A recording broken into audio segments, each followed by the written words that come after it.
အားလုံးပဲမင်္ဂလာပါ AZ Technology မှာပြန်လည်ကြိုဆိုလိုက်ပါတယ်ကျွန်တော်ဒီနေ့မျှဝေပေးခြင်းတဲ့သင်ခန်းစာလေးကတော့ Microsoft Excel မှာ percentage ရာခိုင်နှုန်း20နှစ်မျိုးဖြစ်တဲ့ percent of total 20နဲ့ percent difference change 20လေးကိုကျွန်တော်ဒီနေ့မျှဝေပေးသွားမှာဖြစ်ပါတယ်โอเคအဲ့တော့ကျွန်တော်ပထမဆုံး percent of total 20လေးကိုပြပေးတော့ပါမယ်โอเคအဲ့တော့ကျွန်တော်ဒီမှာဇာတ်လေးတစ်ခုကျွန်တော်ဆွဲထားတယ်ပေါ့နော်ဒါဆိုရင်ကျွန်တော်တို့ February လအတွက် percent of total ပေါ့နော်အဲ့လိုကျွန်တော်တို့တွက်ကြည့်မယ်โอเคဒီမှာဆိုရင်ကျွန်တော်တို့ menu တစ်ခုချင်းစီရဲ့ကျွန်တော်တို့ဒီမှာရာခိုင်နှုန်းတွေကိုကျွန်တော်တို့တွက်ကြည့်မယ်ပေါ့နော်ဒီမှာဆိုရင်ကျွန်တော်ခေါက်ဆွဲကြော်ဆိုရင်ကျွန်တော်တို့ဒီမှာ order ဒီလာထဲမှာကျွန်တော် order 90ရှိရဲ့အဲ့ဒီမှာကျွန်တော်တို့စုစုပေါင်းတန်ဖိုးရဲ့ရာခိုင်နှုန်းကိုကျွန်တော်ရှာကြည့်မယ်ပေါ့နော်အဲ့တော့ကျွန်တော်တို့ဒီမှာဒါတွေကိုကျွန်တော်အရင်ပေါင်းလိုက်ပါနော်ဒီတလားတော့ကျွန်တော် order စုစုပေါင်းဘယ်နှခုတက်လဲဆိုတော့ကျွန်တော်တို့ဒီမှာစုစုပေါင်းနေနဲ့ကျွန်တော်တို့အရင်ပေါင်းလိုက်ပါပေါ့နော်ဒါတွေအကုန်လုံးကိုကျွန်တော်တို့ menu တစ်ခုချင်းစီရဲ့ order တွေအကုန်လုံးကိုကျွန်တော်တို့ဒီမှာစုစုပေါင်းနေနဲ့အရင်ပေါင်းလိုက်ပါပေါ့နော်အဲ့တော့ကျွန်တော်ဒါတွေကိုအကုန်လုံးပေါင်းမယ်ဆိုရင်ကျွန်တော်တို့ဒီမှာဒါတွေအကုန်လုံးဆလမ်မယ်ဒီနေရာမှာကျွန်တော်တို့ကပေါင်းလက်ထားခြင်းဖြစ်တဲ့အတွက်ဒီကြီးကျွန်တော်တို့ဆလမ်မလိုက်ပဲပြီးကျွန်တော်တို့ဒီမှာ auto sum ကိုနှိပ်လိုက်မယ်ပေါ့နော်ဒီမှာ sum ဆိုတော့ကျွန်တော်တို့နှိပ်လိုက်မယ်နော်โอเคကျွန်တော်ဒီကိန်းဂဏန်းတွေကိုပေါင်းတာနဲ့ပတ်သက်ပြီးတော့ကျွန်တော်ရှေ့ရသင်ခန်းစာတွေမှာကျွန်တော်အသေးသေးပြပေးသွားပါတယ်အဲ့မှာဝင်ကြည့်လိုက်ပါနော်ကျွန်တော်ဒီမှာတော့ကျွန်တော်တို့ဒီ auto sum အနေနဲ့ပဲကျွန်တော်ပေါင်းပြလိုက်မယ်နော်ရှေ့မှာတော့ကျွန်တော်ကိန်းဂဏန်းတွေကိုပေါင်းတဲ့ပုံစံအမျိုးမျိုးကျွန်တော်ပြပေးထားပါတယ်အဲ့မှာကျွန်တော်တို့ဝင်ကြည့်လို့ရပါတယ်နော်โอเคဒီမှာတော့ကျွန်တော် auto sum နဲ့ပဲကျွန်တော်ပေါင်းလိုက်တယ်โอเคအဲ့ကျွန်တော်တို့ဒီမှာစုစုပေါင်း order ကျွန်တော်အားလုံးပေါင်း689ရှိရပါတော့။ Okay February လအတွက် order စုစုပေါင်းက689ရှိရပါတော့။ Okay ဒါဆိုရင်ကျွန်တော် menu တစ်ခုချင်းစီရဲ့ order တော့ကျွန်တော်ဒီမှာခောက်ဆွဲကြော်ဆိုရင်90တန်းကြော်ဆိုရင်60ပေါ့နော် order 60ပေါ့နော်ဒီလအတွက် order 60ပေါ့နော်အဲ့ဒီထဲမှာကျွန်တော်တို့ဒီ order menu တစ်ခုချင်းစီရဲ့ကျွန်တော်တို့ရှာတိုင်းလုံးတွေကိုကျွန်တော်တို့ရှာကြည့်မယ်ပေါ့နော်ဒီစုစုပေါင်းမှာမူတည်ပြီးတော့ကျွန်တော်တို့ menu တစ်ခုချင်းစီမှာရှာကန်တိုင်းဘယ်လောက်စီပါလဲဆိုတော့ကျွန်တော်တို့ရှာကြည့်မယ်ပေါ့နော်ဒီလအတွက်ဆိုကျွန်တော်စုစုပေါင်းမှာမူတည်ပြီးတော့ကျွန်တော်ခောက်ဆွဲကြော်ကဘယ်လောက်ရာခိုင်နှုန်းရောင်းရလဲကြာရင်ကြော်ကဘယ်လောက်ရာခိုင်နှုန်းရောင်းရလဲပေါ့နော်အဲ့ပုံစံမျိုးလေးကျွန်တော်တို့ရှာကြည့်မယ်အဲ့တော့ကျွန်တော်တို့ဒီမှာပထမဆုံးကျွန်တော်ဒီခောက်ဆွဲကြော်ရဲ့ကျွန်တော်တို့ရှာခိုင်နှုန်းလို့ကျွန်တော်တို့ရှာကြည့်မယ်ပေါ့နော်အဲ့တော့ကျွန်တော်တို့ဒီမှာဒီများချင်းလေးကျွန်တော်တို့ချလိုက်မယ်โอเคနော် equal ကျွန်တော်ချလိုက်မယ်ပြီးကျွန်တော်တို့ဒီမှာတိထားမှာကျွန်တော် percent of total ရဲ့ပုံသင်နည်းကကျွန်တော်တို့လိုချင်တဲ့တန်ဖိုးကိုတည်မယ်ပြီးရင်ကျွန်တော်တို့စုစုပေါင်းနဲ့ကျွန်တော်တို့စားပေးရမှာပေါ့နော်အဲ့တော့ကျွန်တော်တို့အခုလိုချင်တဲ့တန်ဖိုးကိုကျွန်တော်တို့ဆက်လက်မှတ်လိုက်မယ်ပြီးရင်ကျွန်တော်တို့စားမယ်ပေါ့နော်စားမယ်ဆိုရင်ကျွန်တော်တို့ရင်းဆောင်လေးခံလိုက်မယ်နော်โอเค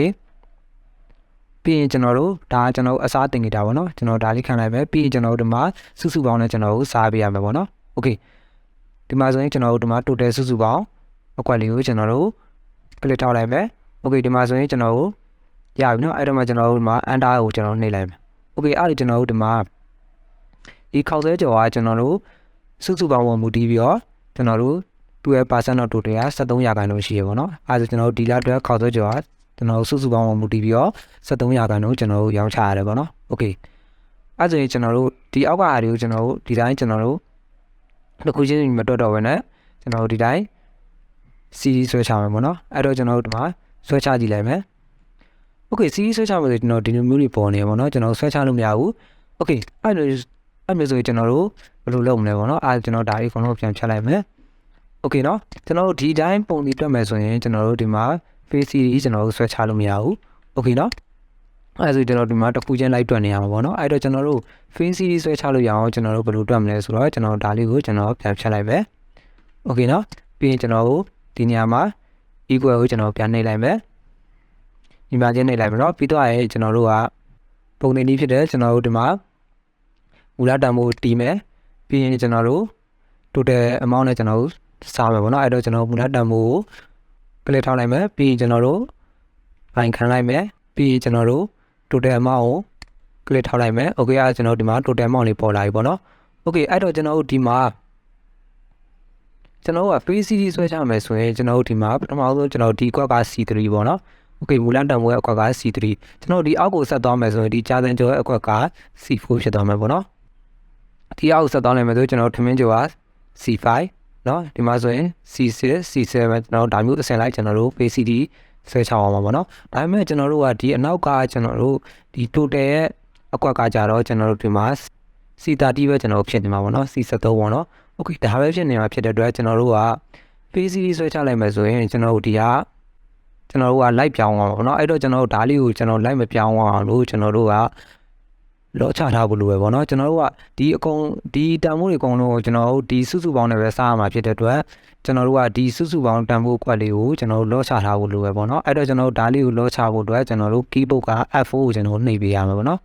okay F4 ကိုနှိပ်လိုက်မယ်ဆိုရင်ကျွန်တော်တို့ဒီမှာဒေါ်လာဆိုင်းလေးကျွန်တော်တို့ပေါ်လာပြီပေါ့နော် okay လက်တော့ဒီမှာဆိုရင်တော့ကျွန်တော်တို့ F4 ကိုတန်းနှိပ်လို့မရဘူးပေါ့နော်တချို့လက်တော့တွေမှာကျွန်တော်တို့ F4 ကိုတန်းနှိပ်လို့မရဘူးအဲ့တော့ကျွန်တော်တို့ function key လေးနဲ့တွဲနှိပ်ပေးရတယ်ပေါ့နော်ကျွန်တော်တို့ F1 ရဲ့ F4 ရဲ့ကျွန်တော်တို့တွဲနှိပ်ရတယ်ပေါ့နော်တခြားကျွန်တော်တို့ external keyboard တွေမှာဆိုရင်တော့ကျွန်တော်တို့ F4 ကိုတန်းပြီးတော့နှိပ်လို့ရတယ်ပေါ့နော်အဲ့တော့ကျွန်တော်တို့ဒီမှာ F4 ကိုကျွန်တော်နှိပ်လိုက်မယ်အဲ့ဒါကျွန်တော်တို့ဒီမှာဒေါ်လာဆိုင်းလေးကျွန်တော်ပေါ်လာပြီပေါ့နော်ကျွန်တော်တို့ရှေ့မှာဒေါ်လာဆိုင်းဒီရဲ့ link မှာဒေါ်လာဆိုင်းပေါ့နော်ကျွန်တော်တို့ C ရဲ့ရှေ့မှာဒေါ်လာဆိုင်း73ရဲ့ရှေ့မှာဒေါ်လာဆိုင်းပေါ့နော် okay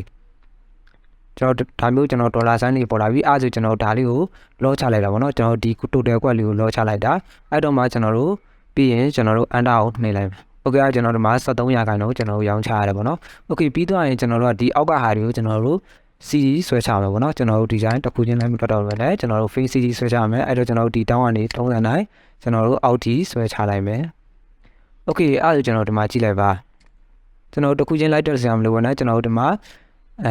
ဒီမှာဆိုရင်ကျွန်တော်တို့ကြာရင်ကြော်ဆိုရင်ကျွန်တော်တို့မှာ9ရာခိုင်နှုန်းဒီလောက်တော့ကျွန်တော်9ရာခိုင်နှုန်းရောင်းချရတယ်နော် total ကိုမူတည်ပြီးတော့ကျွန်တော်တို့ဒီမှာ9ရာခိုင်နှုန်းရောင်းချရတယ်โอเคနော်တမင်ကြော်ဆိုရင်ကျွန်တော်တို့17ရာခိုင်နှုန်းရောင်းချရတယ်ဒါတော့ကျွန်တော်ဒီ February လအတွက်ပေါ့နော်ကျွန်တော် February လမှာကျွန်တော်17ရာခိုင်နှုန်းရောင်းချရတယ်โอเคနော်အစိမ်းကြော်ဆိုရင်8ရာခိုင်နှုန်းပေါ့နော်โอเคမလာချမ်းကိုဆိုရင်12ရာခိုင်နှုန်း12ရာခိုင်နှုန်း9ရာခိုင်နှုန်းကျွန်တော်ဒါမျိုးကျွန်တော်တကူချင်းစီကျွန်တော်တို့တူလို့တွက်ပြီးသွားတာပေါ့နော်ကျွန်တော် face ဆွဲချလိုက်တာဖြစ်တဲ့အတွက်ကျွန်တော်တကူချင်းလိုက်တွက်ဆရာမလို့တော့ပဲနဲ့ကျွန်တော်တို့တခါတည်းကျွန်တော်တို့တွက်ပြီးသားပေါ့နော်တွက်ပြီးသားဖြစ်သွားတာပေါ့နော်โอเคဒါကကျွန်တော် percent of total 20လေးပါနော်ဒီမှာဆိုရင်ကျွန်တော်ဒီလောက်အတွက်ကျွန်တော်တို့ရောင်းဝါရာခိုင်နှုန်းအကောင်းဆုံးကကျွန်တော်တို့ခေါက်ဆွဲကြော်ပေါ့နော်ဒီမှာခေါက်ဆွဲကြော်ဆိုရင်ကျွန်တော်တို့73ရာခိုင်နှုန်းရောင်းချရတယ်ပေါ့နော်โอเคဒုတိယကတော့ကျွန်တော်တို့ဒီမှာမာလာရှန်ကောနဲ့ကျွန်တော်တို့ရှန်ခေါက်ဆွဲပေါ့နော်โอเคဒီမှာဆိုရင်ကျွန်တော်တို့ရာခိုင်နှုန်းတွေကကျွန်တော်ဒီမှာဆိုရင်စနစ်ဖြစ်နေတယ်ဒီမှာကျွန်တော်တို့က81နဲ့85ပေါ့နော် order ဒီမှာရှန်ခေါက်ဆွဲ85မာလာရှောက်ကောင်81ဒါနဲ့ကျွန်တော်တို့စနစ်စီပါလို့ဖြစ်နေရလဲဆိုတော့ကျွန်တော်တို့ဒီအနောက်မှာဒသမလေးပို့သွားတာပေါ့နော်တချို့ကကျွန်တော်ဒသမလေးထည့်တယ်အဲ့တော့ကျွန်တော်ဒသမလေးထည့်ခြင်းနဲ့ဆိုရင်ကျွန်တော်တို့ကဒီနေရာလေးမှာကျွန်တော်ဒီမှာဆိုရင်ကျွန်တော်တို့ number group ထဲမှာnumber group ထဲမှာပေါ့နော်ကျွန်တော်တို့ဒီ home တွေက number group ထဲမှာကျွန်တော်တို့ဒီမှာအဲ့လေးကျွန်တော်တို့နှိပ်ကြည့်လိုက်မယ်နော်โอเคတစ်ချက်နှိပ်မယ်ဆိုရင်ကျွန်တော်တို့ဒီမှာဒသမ1နေရာဖြတ်သွားပြီနော်โอเคနောက်ကနေကျွန်တော်ဒသမ1နေရာဖြတ်သွားပြီနောက်တစ်ချက်ထပ်နှိပ်မယ်ဆိုဒသမ2နေရာဖြတ်သွားပြီပေါ့နော်နောက်တစ်ချက်ထပ်နေမယ်ဆိုဒသမ3နေရာပြတ်သွားပြီပေါ့နော်အဲ့တော့ကျွန်တော်တို့ထားခြင်းတဲ့ဒသမအယူတွေကိုကျွန်တော်ထားလို့ရတယ်ကျွန်တော်ပြန်လျှော့မယ်ဆိုရင်ကျွန်တော်ဒီဘက်က decrease ဆိုတာကျွန်တော်နှိပ်လိုက်မယ် okay ဒီမှာဆိုရင်2နေရာပြတ်သွားပြီကျွန်တော်2နေရာပဲထားကြည့်လိုက်မယ်နော် okay အဲ့တော့ကျွန်တော်တို့ဒီမှာကြည့်လိုက်ပါဒီနှစ်ခုကျွန်တော်တို့ကြည့်လိုက်မယ်ဒသမဖြတ်လိုက်တာဖြစ်တဲ့အတွက်ဒီမှာဆိုရင်17.9ရာခိုင်နှုန်းဖြစ်သွားတယ်ဒီမှာဆိုရင်17.3ရာခိုင်နှုန်းဖြစ်သွားပြီပေါ့နော်ဒါလည်းကျွန်တော်တို့ဒသမဖြတ်ပြီးကြည့်ရပါတော့ကျွန်တော်ဒသမဖြတ်ပြီးတော့ကြည့်ကျင်လည်းရတယ်ဒါမှမဟုတ်ကျွန်တော်ဒီတိုင်းပဲကျွန်တော်တို့ပုံမှန်တိုင်းထားခြင်းလည်းရတယ်ပေါ့နော်โอเคဒါလည်းကျွန်တော်တို့ဒသမလေးဖြတ်တာပေါ့နော်ဒီမှာဆိုရင်ကျွန်တော်ကဒီအကွက်ကိုကျွန်တော်ကဒီမှာ percent time ပေးထားတဲ့အတွက်ကျွန်တော်တို့ဒီမှာ percent နေနဲ့ပေါ်နေတာပေါ့နော်တချို့ကကျွန်တော်တို့ဒီမှာ percent time မပေးတာပေါ့နော်ကျွန်တော်ဒီ number group တွေကကျွန်တော်တို့ percent time မပေးတာကိုကျွန်တော်ဒါလေးကိုပြန်ဖြတ်ကြည့်လိုက်မယ်โอเคเนาะဒီမှာဆိုရင်ကျွန်တော်တို့ဒီမှာ channel ဆိုတာကိုကျွန်တော်တို့ဖြစ်နေတတ်တယ်ပေါ့နော်အဲဒါဆိုကျွန်တော်ဒါမျိုးလေးကျွန်တော်တို့ပေါ်နေမှာပေါ့နော်โอเคเนาะဒီမှာဆိုရင်ကျွန်တော်တို့ channel ဖြစ်နေပါတော့ဒီဟာလေးကျွန်တော်တို့ click ထောက်လိုက်မှာဆိုရင်ဒီနေရာမှာကျွန်တော်တို့ channel ဖြစ်နေတာကိုကျွန်တော်တို့တွေ့ရမယ်အဲ့တော့ကျွန်တော်တို့ဒါတွေကို percent နဲ့ပြချင်တာဖြစ်တဲ့အတွက် percentage အနေနဲ့ပြချင်တာဖြစ်တဲ့အတွက်ကျွန်တော်တို့ကဒါတွေအကုန်လုံးဆက်လက်ပေးမယ်ပြီးရင်ကျွန်တော်တို့ဒါလေးကိုကျွန်တော်တို့နှိပ်လိုက်မယ်နော်โอเคဒါလေးကိုနှိပ်လိုက်တာနဲ့ကျွန်တော်ဒီမှာ percentage လိုက်ပြောင်းသွားတယ်ဒီမှာဆိုရင်ကျွန်တော်တို့ percentage လိုက်ပြောင်းသွားပြီပေါ့နော်โอเคเนาะဒါတော့ကျွန်တော်တို့တချို့ကျွန်တော်တို့ဒီနေရာမှာ channel ဖြစ်နေရဆိုရင်ကျွန်တော်တို့ percentage တွေကိုကျွန်တော်တို့ပြောင်းပြရပါအဲဒါဆိုကျွန်တော်တို့ဒီလိုမျိုး percentage အနေနဲ့ပေါ်တာပေါ့နော်โอเคအဲ့တော့ကျွန်တော်တို့တွက်ထားတဲ့ percentage တွေကိုကျွန်တော်တို့မှန်သိချင်တယ်ဆိုရင်ကျွန်တော်တို့ဘယ်လိုလုပ်ရမလဲဆိုတော့ကျွန်တော်ဒါတွေအကုန်လုံးကိုပေါင်းကြည့်လိုက်မယ်နော်ဒီ percentage တွေကိုပေါင်းကြည့်လိုက်လို့ကျွန်တော်100ခန်းလုံးပြည့်ဆိုရင်ကျွန်တော်တို့တွက်ထားမှန်တယ်ပေါ့နော်အဲ့တော့ကျွန်တော်ဒါတွေအကုန်လုံးကိုဆက်လက်မှတ်လိုက်မယ်ဒီနေရာမှာကျွန်တော်ရလာထားမယ်ဒီမှာကျွန်တော်တို့ auto stand ဆိုတော့ကျွန်တော်တို့နှိပ်လိုက်မယ်โอเคအဲ့ကျွန်တော်တို့ဒီမှာကြည့်လိုက်ပါနော်ကျွန်တော်တို့တွက်ထားတာဒီမှာ100ခန်းလုံးပြည့်ရပေါ့နော်အဲ့ဆိုကျွန်တော်တို့မှန်တယ်ပေါ့နော်ဒါကြီးကျွန်တော်မထည့်လေးရတယ်ပေါ့နော်ဒါကျွန်တော်တက်ပြတာပေါ့နော်โอเคအဓိကကျွန်တော်တို့က menu တစ်ခုချင်းစီရဲ့ကျွန်တော်တို့ရာခိုင်နှုန်းတွေကိုကျွန်တော်တို့ကတွက်တာဖြစ်တဲ့အတွက်ဒါကြီးကကျွန်တော်မထည့်တင်ရတယ်ပေါ့နော်ဒါကိုကျွန်တော်ပြန်ဖြတ်လိုက်မယ် okay နော် okay ဒါကကျွန်တော်တို့ percent of total 20လေးပါနော် okay ဒီလောက်ဆိုရင်ကျွန်တော်တို့ percent of total 20လေးကိုနားလည်လောက်မယ်လို့ထင်ပါတယ်နော်ကျွန်တော်နောက်တစ်ခေါက်ထပ်ပြောပါမယ် percent of total တွက်မယ်ဆိုရင်ကျွန်တော်မူလတန်ဖိုးတီကျွန်တော်တို့လိုချင်တဲ့တန်ဖိုးတီပြီးရင်ကျွန်တော်တို့ဒီ total နဲ့ကျွန်တော်တို့စားရတယ်ပေါ့နော် okay okay ဒါကကျွန်တော်တို့ percent of total 20လေးရဲ့ပုံသင်ဒီပါနော် okay နောက်တစ်ခုကျွန်တော်တို့ဆက်သွားလိုက်မယ်နော်ကျွန်တော် sheet 2သွားလိုက်မယ် okay ဒီကမှာတော့ကျွန်တော်တို့ percent different chain ပေါ့နော်ကျွန်တော်တို့ percent နဲ့အပြောင်းအလဲတွေကိုကျွန်တော်တို့တွက်ကြည့်မယ်ပေါ့နော် okay ဒီမှာဆိုရင်ကျွန်တော်တို့ကဒီမှာကျွန်တော်တို့ရဲ့ကုမ္ပဏီပေါ့နော်ဥပမာကျွန်တော်ရဲ့ကုမ္ပဏီမှာကျွန်တော်တို့ဝန်ထမ်းတစ်ယောက်ချင်းစီကကျွန်တော်တို့ရောင်းအားပေါ့နော်ဒီမှာဆိုရင်ကျွန်တော်မတ်လအတွက်ရောင်းအား10သိန်းရှိမယ်ဒီထုံထုံရဲ့ကျွန်တော်တို့မတ်လအတွက်ရောင်းအား10သိန်းရှိမယ်ဧပြီလအတွက်ရောင်းအား10သိန်း4,000ရှိမယ်ပေါ့နော် okay ကျွန်တော်အဲ့ဆိုကျွန်တော်တို့ဒီ match လာနေပြီးတော့ကျွန်တော်တို့ April လရဲ့ကျွန်တော်တို့ပြောင်းလဲသွားတဲ့ရာခိုင်နှုန်းတွေကိုကျွန်တော်တို့တွက်ကြည့်ချင်တာပေါ့နော်ကျွန်တော်တို့ match လာမှာ10သိန်းရောင်းတယ် April လမှာ10သိန်း4,000ရောင်းတယ်ပေါ့နော် okay အဲ့ဆိုရင်ကျွန်တော်တို့ဒီနှစ်ခုရဲ့ပြောင်းလဲသွားတဲ့ရာခိုင်နှုန်းတွေကိုကျွန်တော်တို့ခြားနာချက်ရာခိုင်နှုန်းတွေကိုကျွန်တော်တို့တွက်ချင်တာပေါ့နော်ကျွန်တော် match လာပေါ်မူတည်ပြီးတော့ကျွန်တော် April လမှာကျွန်တော်တို့ရာခိုင်နှုန်းဘယ်လောက်ပြောင်းသွားလဲပေါ့နော်ဒီထုံးထုံးရဲ့ရောင်းအားရာခိုင်နှုန်းဘယ်လောက်ပြောင်းသွားလဲပေါ့နော် okay ဒီအောင်ရဲ့ရောင်းအားနဲ့ကျွန်တော်ဒီတိုင်းပဲပေါ့နော်ကျွန်တော်တို့ဘယ်လောက်ပြောင်းလဲသွားလဲပေါ့နော်သူ့ရဲ့ကျွန်တော်တို့ဒီတလားနဲ့ဒီ match လာနဲ့ April လရဲ့ရောင်းအားဘယ်လောက်ရာခိုင်နှုန်းကျွန်တော်တို့ပြောင်းလဲသွားလဲပေါ့နော်ဘယ်လောက်ရာခိုင်နှုန်းတိုးသွားလဲဘယ်လောက်ရာခိုင်နှုန်းကျသွားလဲနော်အဲ့မဲ့ကျွန်တော်တို့ခြားနာချက်ရာခိုင်နှုန်းတွေကိုကျွန်တော်တို့တွက်ချင်တာပေါ့နော် okay ကျွန်တော်တို့ရှေ့ရနဲ့မတူဘူးနော်ရှေ့ကကျွန်တော်တို့ percent of total ပေါ့နော်ကျွန်တော်တို့ကုန်ပစ္စည်းတစ်ခုစီရဲ့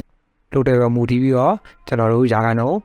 ဘယ်လောက်ရောင်းရလဲဆိုတော့ကျွန်တော်တို့တွက်တာဒီတစ်ခါကျွန်တော်တို့ခြားနာချက်ရာခိုင်နှုန်းတွက်တာပေါ့နော် okay ဒါတလားချင်းစီဒါမှမဟုတ်ကျွန်တော်တို့တစ်နှစ်ချင်းစီရဲ့ကျွန်တော်တို့ရောင်းရရဲ့ဘယ်လောက်တိုးရလဲဘယ်လောက်ကျသွားလဲနော်အဲ့လိုမျိုးကျွန်တော်တို့ခြားနာချက်ရာခိုင်နှုန်းတွေကိုကျွန်တော်တို့တွက်တာပေါ့နော်အဲ့တော့ကျွန်တော်ပုံသင်နည်းကတော့မတူဘူးပေါ့နော်ရှေ့မှာဆိုရင်ကျွန်တော်တို့က total ပေါ်မူတည်ပြီးတော့တွက်တာဖြစ်တဲ့အတွက်မူလတန်ဖိုးတည်ပြီးတော့ကျွန်တော်တို့ total နဲ့စားလိုက်ရင်ကျွန်တော်တို့ percent of total ရတယ်ပေါ့နော် okay ဒီမှာဆိုရင်ကျွန်တော်တို့ကခြားနာချက်ကိုသိချင်တာဖြစ်တဲ့အတွက်ကျွန်တော်တို့ကဒီမှာဆိုရင် equal လေးကိုကျွန်တော်တို့နှိပ်လိုက်မယ်ပထမဆုံးကျွန်တော်တို့ထုံထုံရဲ့ရောင်းအားmatch လာနဲ့ April လရောင်းအားရဲ့ကျွန်တော်တို့ခြားနာချက်တန်ဖိုးလေးကိုကျွန်တော်တို့ရာခိုင်နှုန်းတန်ဖိုးလေးကိုကျွန်တော်တို့တွက်ချင်တယ်အဲ့တော့ကျွန်တော်ဒီမှာ equal ကိုကျွန်တော်နှိပ်လိုက်မယ်ပြီးတော့ရင်ကျွန်တော်တို့က match လာပေါ်မူတည်ပြီးတော့ April လရဲ့ပြောင်းလဲသွားတဲ့ကျွန်တော်တို့ရာခိုင်နှုန်းတွက်ချင်တာဖြစ်တဲ့အတွက်ကျွန်တော်တို့ကနောက်ဆုံးတန်ဖိုးကိုကျွန်တော်တို့ပြင်ဆုံး click ထောက်လိုက်မယ်ပြီးရင်ကျွန်တော်အဲ့နောက်ဆုံးတန်ဖိုးတွေကနေပြီးတော့ကျွန်တော်တို့ share တန်ဖိုးကိုကျွန်တော်တို့နှုတ်မယ်ပေါ့နော်အဲ့တော့ကျွန်တော်တို့မှာအနှုတ်ကိုကျွန်တော်နှိပ်လိုက်မယ်ကျွန်တော်တို့ကခြားနားသွားတဲ့ကျွန်တော်တို့တန်ဖိုးကိုသိချင်တာဖြစ်တဲ့အတွက်ကျွန်တော်တို့နှုတ်ပေးရမယ်ပေါ့နော်အဲ့တော့ကျွန်တော်တို့မှာအနှုတ်နေလိုက်မယ်ပြီးကျွန်တော်တို့ဒီ share တန်ဖိုးကိုကျွန်တော်တို့ match လာတန်ဖိုးကိုကျွန်တော်တို့ click ထောက်လိုက်မယ် okay အဲ့ကျွန်တော်တို့ဒီမှာနောက်ဆုံးတန်ဖိုးကနေ share တန်ဖိုးကျွန်တော်နှုတ်လိုက်မယ်ပြီးတော့ရင်ကျွန်တော်တို့ကဒီ share တန်ဖိုးနဲ့ကျွန်တော်တို့ပြန်စားပေးရမယ်ပေါ့နော် okay ဒါကကျွန်တော်ပုံသင်နည်းပါဒါလေးကိုကျွန်တော်မှတ်ထားပါတော့ okay ဒီမှာစားမှာဖြစ်တဲ့အတွက်ကျွန်တော်ဒီနှစ်ခုအရင်နှုတ်ပါနော်ဒီနှစ်ခုအရင်နှုတ်မှာဖြစ်တဲ့အတွက်ကျွန်တော်တို့ကခွင့်ခတ်ပေးရမယ်နော်ဒီနှစ်ခုကျွန်တော်တို့အရင်ဆုံးခွင့်ခတ်ပေးရမယ်ဒီနှစ်ခုအနှုတ်ပြီးသွားတော့မှကျွန်တော်တို့ဒီရှေ့ရလာနဲ့ကျွန်တော်တို့ပြန်စားမှာပေါ့နော်ကျွန်တော်မက်လာနဲ့ပြန်စားမှာပေါ့နော်အဲ့တော့ကျွန်တော်တို့ဒီမှာဘိုင်လေးနှိပ်ပေးလိုက်မယ်ရင်းဆောင်လေးနှိပ်ပေးလိုက်မယ် okay အစားလက္ခဏာပေါ့နော်နှိပ်ပြီးသွားရင်ကျွန်တော်တို့ကဒီရှေ့ရလာကိုကျွန်တော်တို့ match လာအကွာကိုကျွန်တော်ပြန်နှိပ်လိုက်မယ် okay နော်ပြီးတော့ရင်ကျွန်တော်တို့အန်နာခောက်ကြည့်လိုက်မယ် okay အဲ့ဒါကျွန်တော်တို့ဒီမှာကြည့်လိုက်ပါနော်ဒီမှာဆိုရင်ကျွန်တော်တို့ 0.4 ရာခိုင်နှုန်းကျွန်တော်တို့ပြောင်းလဲသွားတယ်ပေါ့နော်ကျွန်တော်တို့ match လာနေပြီးတော့ကျွန်တော်တို့ April လမှာကျွန်တော်တို့ match လာမှာကျွန်တော်10သိန်းရောင်းရတယ် April လမှာ10သိန်း4,000ရောင်းရတာဖြစ်တဲ့အတွက်ကျွန်တော်တို့ဒီမှာရာခိုင်နှုန်းအဖြစ် 0.4 ရာခိုင်နှုန်းတိုးသွားတယ်ပေါ့နော် okay ဒါကတော့ကျွန်တော်ရာခိုင်နှုန်းတိုးသွားတယ်ပေါ့နော်ဒီထုံးတော့ကတော့ကျွန်တော်တို့ match လာနေပြီးတော့ April လမှာကျွန်တော်တို့ 0.4 ရာခိုင်နှုန်းပို့ပြီးတော့ရောင်းရတယ်ပေါ့နော် okay သူ့ရဲ့ရောင်းအားကျွန်တော်0.4 ရာခိုင်နှုန်းပြောင်းသွားတယ်ပေါ့နော်ကျွန်တော်ဒီ match လာတဲ့ဆိုင်ရဲ့ကျွန်တော် April လမှာ0.5 ရာခိုင်နှုန်း0.4 ရာခိုင်နှုန်းတိုးရတယ်ပေါ့နော် okay ဒါကတော့ကျွန်တော်တို့ရာခိုင်နှုန်းအပြောင်းလဲလေးကိုကျွန်တော်တွက်တာပေါ့နော်ကျွန်တော်ဒီ2လထဲမှာမဟုတ်ဘူး3လဆိုလည်းရတယ်4လဆိုလည်းရတယ်ဒါမျိုးကျွန်တော်တို့တစ်ခုချင်းစီတောက်သွားလို့ရတယ်ပေါ့နော်ကျွန်တော်အဓိကကျွန်တော်တို့နောက်ဆုံးတန်ဖိုးကနေကျွန်တော်တို့ရှေ့ရတန်ဖိုးကိုနှုတ်ပေးရမယ်ပြီးကျွန်တော်တို့ဒီရှေ့ရတန်ဖိုးနဲ့ပြန်ပြီးတော့စားပေးရမယ်ပေါ့နော် okay ဒါကကျွန်တော်တို့သူ့ရဲ့ပုံသင်နည်းပါနော် okay ဒီမှာဆိုလဲကျွန်တော်တို့ percentage အကွက်လေးကိုကျွန်တော်တို့ဒီမှာ number group တွေကကျွန်တော်တို့ percent ဆိုတော့ကျွန်တော်ရွေးပေးရမှာပေါ့နော်ဒါမှသာကျွန်တော်တို့ဒီလို percentage နဲ့ပုံပါပေါ့နော်ကျွန်တော်ရှင်းပါလဲကျွန်တော်ပြပြပေးပါပြီ okay ပုံမှန်အားဖြင့်ကျွန်တော်ဒီမှာ general ဆိုပြီးကျွန်တော်ပုံနေတတ်တယ်ပေါ့နော် okay ကျွန်တော်ဒီမှာကျွန်တော်ရေးရဖြစ်တဲ့အတွက်ကျွန်တော်ဒါမျိုးပေါ်နေပေါ့နော်ဒီမှာဆိုရင်ကျွန်တော်တက်သမကိုကျွန်တော်တက်နေရပဲဖြတ်ထားတယ်ကျွန်တော်တက်သမကိုတက်သမဖြတ်ချင်လို့ဆိုလည်းရတယ်ပေါ့နော်ကျွန်တော်တက်သမဖြတ်ဦးဆိုရင်ကျွန်တော်ဒါလေးကိုကျွန်တော်နှိပ်လိုက်မယ် degree ဆိုတော့ကျွန်တော်နှိပ်လိုက်မယ်ကျွန်တော်ဒီမှာ0ရာခိုင်နှုန်းပဲပေါ်နေပေါ့နော်ကျွန်တော်ကအနည်းဆုံးတနေရာလောက်ကျွန်တော်ဖြတ်ကြည့်လိုက်မယ်ကျွန်တော်ဒီမှာ increase ဆိုတော့ကျွန်တော်ပြန်နှိပ်လိုက်မယ်နော် okay ဒါဆိုကျွန်တော်တက်သမတနေရာဖြတ်လိုက်တယ်နှစ်နေရာဖြတ်ချင်တယ်ဆိုရင်ကျွန်တော်ဒီမှာနောက်တစ်ချက်နှိပ်လိုက်ပါနော် okay ကျွန်တော်ကတနေရာဖြတ်မှာဖြစ်တယ် right ကျွန်တော်ဒီမှာဒါလေးကိုကျွန်တော်ပြန်နှိပ်ပေးလိုက် okay ကျွန်တော်ဒီမှာ 0.4 ရာခိုင်နှုန်းကျွန်တော်တိုးရတယ်ပေါ့နော် okay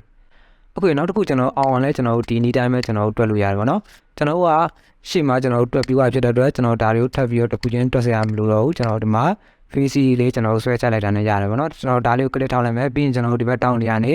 font လက္ခဏာလေးပေါ်လာပြီဆိုရင်ကျွန်တော်ဒီမှာ VC ဆွဲချပေးလိုက်ပေါ့နော် okay ဒီမှာဆိုရင်ကျွန်တော်တို့ထပ်ပြီးတော့တွက်စရာမလိုဘူးနဲ့ကျွန်တော် VC ဆွဲချလိုက်တာနဲ့ကျွန်တော်တယောက်ချင်းစီရဲ့ပြောင်းလဲသွားတဲ့ရာခိုင်နှုန်းတွေကိုကျွန်တော်ဒီမှာဖော်ပြပေးရပါတော့ okay ဒီမှာဆိုရင်ကျွန်တော်တို့အောင်ကျွန်တော်မက်စလာပေါ်မူတည်ပြီးတော့ကျွန်တော် April လမှာ 4.8 ရာခိုင်နှုန်းပို့ပြီးတော့ရောင်းရတယ်ပေါ့နော် okay လင်းကကျွန်တော်တို့မက်စလာပေါ်မူတည်ပြီးတော့ကျွန်တော် April လမှာကျွန်တော်တို့ကလျှော့သွားတယ်ပေါ့နော်ဒီမှာဆိုရင်လင်းလျော့သွားတယ်ပေါ့နော် okay ဒီမှာဆိုရင် -5.2 ရာခိုင်နှုန်းကျွန်တော်လျော့သွားတယ်ပေါ့နော်ရောင်းလျော့ကျသွားတယ်ပေါ့နော်စုမြတ်ဆိုရင်ကျွန်တော်တို့ဒီမှာရောင်းတိုးလာတယ်26.9ခွန်ပေါ့နော်ဒီမှာဆိုရင်ကျွန်တော်တို့သူ့ရဲ့ရောင်းအားကိုဒီမှာကြည့်လိုက်ပါနော် okay ဒီမှာဆိုရင်ကျွန်တော်တို့မက်စလာမှာဒီလောက် April မှာဒီလောက်ပေါ့နော်ကျွန်တော်တို့တိုးရတယ်သူ့ရဲ့ရာခိုင်နှုန်းအပြည့်ကျွန်တော်တို့တွက်ကြည့်မယ်ဆိုရင်26.9ရာခိုင်နှုန်းတိုးရတယ်ပေါ့နော် okay ဒီမှာဆိုရင်မင်းနဲ့ဆိုလည်းဒီတိုင်းပဲ38.9ရာခိုင်နှုန်းတိုးရတယ် okay နော်ဒါကကျွန်တော်ရာခိုင်နှုန်းအတက်ကြအပြောင်းလဲလေးကိုကျွန်တော်တို့တွက်ကြည့်ရပါတော့ okay ဒီမှာဆိုရင်ကျွန်တော်ကောင်းမြတ်ကကြာသွားတယ် okay နော်ဒါမျိုးလေးကျွန်တော်တို့တွက်ကြည့်လို့ရတယ်ပေါ့နော် okay ဒါကကျွန်တော်နမူနာဇာတ်ခုအနေနဲ့ဖော်ပြတာပေါ့နော်နောက်ထပ်ကျွန်တော်တို့ဒီလိုမျိုးအလားတူတဲ့ပုံစံမျိုးတွေကျွန်တော်တို့ကြုံလာရင်ကျွန်တော်အခုပြပေးသွားတဲ့ပုံသင်နည်းလေးနဲ့ကျွန်တော်တို့တွက်လို့ရပါတယ်နော် okay နောက်ထပ်တစ်နည်းနဲ့ကျွန်တော်တွက်လို့ရတယ်ပေါ့နော်ဒါကတော့ကျွန်တော်တို့ပထမတစ်နည်းပေါ့နော်ကျွန်တော်ဒါလေးကိုပြန်ဖြတ်လိုက်မယ်နောက်ထပ်တစ်နည်းကတော့ကျွန်တော်တို့က equal ကိုကျွန်တော်နှိပ်လိုက်မယ်ပထမနည်းလမ်းတော့ကျွန်တော်တို့ဒီမှာနောက်ဆုံးတန်ဖိုးကနေပြီးတော့ကျွန်တော်တို့ share တန်ဖိုးနှုတ်မယ်ပြီးရင်ကျွန်တော်တို့ share တန်ဖိုးနေနဲ့ပြန်စားမယ်ပေါ့နော် okay နောက်ထပ်တစ်နည်းကတော့ကျွန်တော်တို့ကဒီနောက်ဆုံးတန်ဖိုးလေးကိုတီးမယ်ပြီးရင်ကျွန်တော်တို့ share တန်ဖိုးလေးနဲ့စားမယ်ပေါ့နော်အဲ့တော့ကျွန်တော်နောက်ဆုံးတန်ဖိုးလေးကို click နှိပ်လိုက်ပဲပြီးရင်ကျွန်တော်တို့အင်းဆောင်လေးကန်လိုက်မယ်နော်စားမယ်ပေါ့နော်ပြီးရင်ကျွန်တော်တို့ share တန်ဖိုးလေးနဲ့စားမယ် okay ပြီးရင်ကျွန်တော်တို့က100ရာခိုင်နှုန်းပြန်နှုတ်ပေးရမှာပေါ့နော်အဲ့တော့ကျွန်တော်တို့ဒီမှာ100ရာခိုင်နှုန်းပြန်နှုတ်မှာဖြစ်တဲ့အတွက်ကျွန်တော်ဒီ share နှစ်ခုကိုကျွန်တော်တို့ခွင့်ခတ်ပေးလိုက်မယ်နော် share အတိုင်းပဲကျွန်တော်ခွင့်ခတ်ပေးလိုက်မယ်ပြီးရင်ကျွန်တော်တို့က100ရာခိုင်နှုန်းပြန်နှုတ်မှာဖြစ်တဲ့အတွက်ကျွန်တော်အနှုတ်ကိုရေးလိုက်မယ်ပြီးရင်ကျွန်တော်ဒီမှာ100ရာခိုင်နှုန်းဆိုပြီးကျွန်တော်ရိုက်ထည့်လိုက်မယ်ဒါမှမဟုတ်ကျွန်တော်100ရာခိုင်နှုန်းရိုက်ထည့်ရရှိရဆိုရင်ကျွန်တော်တို့1လို့ရိုက်ထည့်လိုက်ရတယ်ပေါ့နော်ကျွန်တော်100ရာခိုင်နှုန်းနဲ့1အတူတူပဲပေါ့နော်အဲ့တော့ကျွန်တော်တို့ -1 ဆိုပြီးကျွန်တော်ရိုက်ထည့်လိုက်မယ်ပြီးရင်ကျွန်တော် enter နေကြည့်လိုက် okay အဲ့ကျွန်တော် share တွက်ခဲ့တဲ့အတိုင်းပဲပေါ့နော်ကျွန်တော် 0.4 ရာခိုင်နှုန်းပဲရတာကိုကျွန်တော်တို့တွေ့ရမှာပေါ့နော် okay ဒါကကျွန်တော်နောက်ထပ်တစ်နည်းပါ okay နော် share နေရာတော့ကျွန်တော်နောက်ဆုံးတန်ဖိုးဒီမဲ့ share တန်ဖိုးနဲ့နောက်ဆုံးတန်ဖိုးတွေကနေ share တန်ဖိုးနှုတ်မယ်ပြီးရင်ကျွန်တော်တို့ share တန်ဖိုးနဲ့ပြန်စားမယ်ပေါ့နော် okay ဒါတော့ကျွန်တော်ပထမတစ်နည်းပါနောက်ထပ်တစ်နည်းကတော့ကျွန်တော်တို့နောက်ဆုံးတန်ဖိုးဒီမဲ့ share တန်ဖိုးနဲ့ကျွန်တော်တို့စားမယ်ပြီးရင်ကျွန်တော်တို့100ရာခိုင်နှုန်းပြန်နှုတ်ပေးလိုက်ပေါ့နော် okay ဒါကကျွန်တော်နောက်ထပ်တစ်နည်းပါ okay ကြက်တဲ့နည်းနဲ့ကျွန်တော်တွက်လို့ရတယ်ပေါ့နော် okay ဒါလေးကျွန်တော် face cd ဆွဲချနိုင်မယ် okay အဲ့ကျွန်တော် share တိုင်းပဲကျွန်တော်တို့ရရှိတာကိုကျွန်တော်တို့တွေ့ရမှာပေါ့နော် okay ဒါကကျွန်တော်တို့ percent difference chain ပေါ့နော် percent နဲ့အပြောင်းလဲတွေကိုကျွန်တော်တို့တွက်တဲ့နည်းလာလေးပေါ့နော် okay percent နဲ့အတက်ကြလို့လည်းကျွန်တော်တို့ပြောလို့ရပါတယ်နော် okay percent နဲ့အပြောင်းလဲတွက်နည်းလေးလည်းနားလည်လောက်ပြီလို့ထင်ပါတယ်နော် okay ရှေ့မှာတော့ကျွန်တော်တို့ percent of total တွက်နည်းလေးပေါ့နော်ဒါတော့ကျွန်တော်တို့ percent of chain percent နဲ့အပြောင်းလဲတွက်နည်းလေးပေါ့နော် okay နောက်ဆိုရင်ကျွန်တော်တို့ Microsoft Excel မှာ percent of total တွက်နည်းနဲ့ percentage chain တွက်နည်းနှစ်မျိုးကိုနားလည်လောက်ပြီလို့ထင်ပါတယ်နော်ဒီနေ့တက္ကသိုလ်လေးနဲ့ပတ်သက်ပြီးတော့တခုနားပြရရှိရင်အခုဗီဒီယိုလေးရဲ့ comment ပေါက်မှာပေးထားလို့ရပါတယ်ဒီနေ့သင်ခန်းစာလေးကအားလုံးအတွက်အကျိုးရှိလိမ့်မယ်လို့မျှော်လင့်ပါတယ်နော်ဟုတ်ကဲ့ပါဒီနေ့တဲ့သင်ခန်းစာလေးကတော့ဒီလောက်ပါပဲနော်နောက်တဲ့သင်ခန်းစာတွေမှာကျွန်တော်တို့ပြန်တွေ့ကြပါမယ်ကျွန်တော်ရဲ့သင်ခန်းစာလေးတွေကိုအသစ်တင်နိုင်သိချင်တယ်ဆိုရင်တော့ကျွန်တော်တို့ရဲ့ YouTube channel လေးကိုလည်း subscribe လုပ်ထားကြပါနော်ဒါမှသာကျွန်တော်သင်ခန်းစာအသစ်တင်နိုင်သိရှိနိုင်မှာဖြစ်ပါတယ် okay အားလုံးပဲအဆင်ပြေကြပါစေခင်ဗျာ